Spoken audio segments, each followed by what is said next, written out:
This is Christian and I will be presenting the paper titled On the Monitorability of Session Types in Theory and Practice, co-authored with Adrian Francalanza and Dalcesta Scalas. There is also a companion artifact which can be found at this link. This work is an investigation on the runtime verification of communication protocols that are formalized as session types. To our knowledge, this is the first investigation that spans both correctness and feasibility aspects of the approach. Before I jump into the details, let's give a simple introduction to session types. Specifically, we target binary session types that formalize a communication protocol between two parties by specifying the interaction in terms of sequences of operations. As an example, consider the following message sequence diagram, in which we define an authentication protocol between a client and a server. The client initiates the interaction by sending an authentication message including the username and password as strings. The server replies with either success or fail. If it replies with success, including some token, the session terminates. Otherwise, if the server replies with fail, the protocol recurs, and the client may proceed by sending an authentication message once again. This message sequence diagram can be formalized as the session type sauth from the client side as shown here, where the exclamation point specifies that the client should send an auth message with two strings and the question mark specify the receive actions that the component should be able to handle, in this case success and fail. The ampersand symbol represents a branching at the receiver side, in which the protocol will proceed according to what is received. Similarly, for the server, we can define the dual of this session type, where basically all inputs are swapped with outputs and vice versa, as it can be seen here. The plus symbol represents a choice at the sender side, where the sender has the option to either send success or fail. In the case of the latter, the protocol will restart from the authentication message. Otherwise, if the server sends success, the protocol terminates. Then we can use these types to check whether the interaction abides by the communication protocol. And we can do that by employing a static type checker, which takes the implementation together with the session type and tells us whether there is a violation or the type is being respected. However, this approach fundamentally relies on having access to the source code of the component being verified. In practice, it is often the case that not all components would be accessible for static analysis. It could also be the case that the components are implemented using a wide variety of programming languages, which would require the development of bespoke type checkers. Instead, in these cases, post-deployment techniques such as runtime verification can be used where protocol conformance is checked dynamically via monitors. And this is exactly what we explore in our work. In particular, we target scenarios involving two interacting components, and we define a synthesis function that generates a monitor description from a session type. The monitor is executed alongside the other components, observing their current execution and checking conformance of the observed execution to the type. For this exposition, this conformance checking is carried out for one of them, in this case the client. When the monitor detects a violation, it reaches a rejection verdict, indicating that the monitored component violated the type. This way, we can treat the interacting components as black boxes, without requiring access to the code, nor special instrumentation techniques, leaving the components unaware of the monitor. Still, there is no such thing as a free lunch, and by taking a general approach without making any assumptions on the monitored black box component, the monitors can only detect violations based on the observed interaction. But before we get to that, we need to address a crucial aspect of our approach. In particular, we want to know whether the synthesized monitors are correct. And in order to answer that question, we first need to define what we mean by correctness. For example, should the monitor flag every violation? Is it allowed to give false negatives? Can it influence the interaction or behave non-deterministically? In our work, we wanted to establish a correspondence between the verdicts given by the static type checker, that is, whether a process is ill-typed, and the rejection verdicts given by the monitor. To do this, we follow other works on monitorability, and we define detection soundness and completeness. Soundness specifies that for all monitored components, the monitor only reaches a verdict if the component is ill-typed with respect to the type. Whereas completeness, its dual, specifies that for every violation of the type, the monitor is able to detect it. While it is easy to state, it is non-trivial to establish.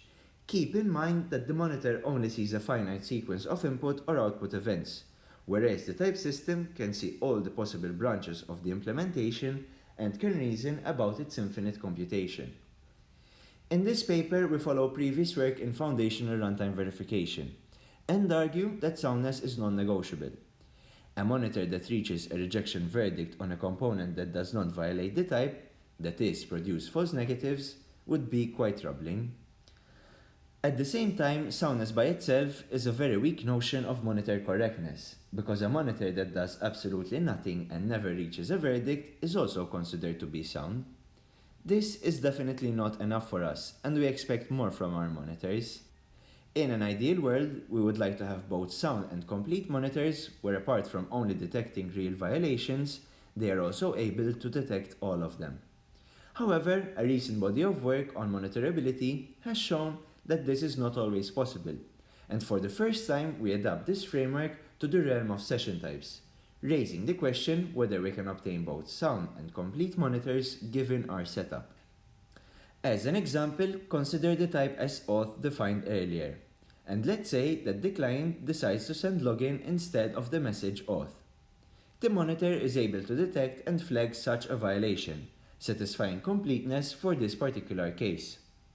However, consider now a client that instead of sending an incorrect message, it simply waits to receive a message from the server. At this point, as specified in the type, the monitor is also waiting to receive the auth message from the client. But since it never does, the monitor cannot reach a verdict, making it incomplete. This is a direct consequence of our black box assumption, which forces the monitors to exclusively rely on the observations of the behavior exhibited by the process. In this case, what we do is that we weaken the definition of completeness, and given this framework, we can get back to our original question, that is, whether the synthesized monitors are correct. To start with, we show that our monitor synthesis is detection sound for all session types and processes, meaning that the generated monitors only reach a rejection verdict when a violation is actually committed to the session type. Then we show that the synthesis is weakly complete by generating monitors that either get stuck or reach a verdict when the monitored process does not conform with the prescribed type. In addition to these, we also show that this is not a limitation of our synthesis function, but rather it is a consequence of the black box monitoring setup. In particular, we show that soundness and full completeness, in which we would have a sound and complete monitor verifying session types at runtime on black box components, is impossible. The details of everything can be found in the paper. This is an instance of the monitorability problem that we investigated in our paper. In particular, we fixed the notion of correct monitoring based on soundness and completeness, and we showed that session types cannot be adequately monitored based on this notion. And while theoretically we might be able to overcome this limitation by giving more observational powers to the monitors, the question would be whether the formal model can be realized in practice.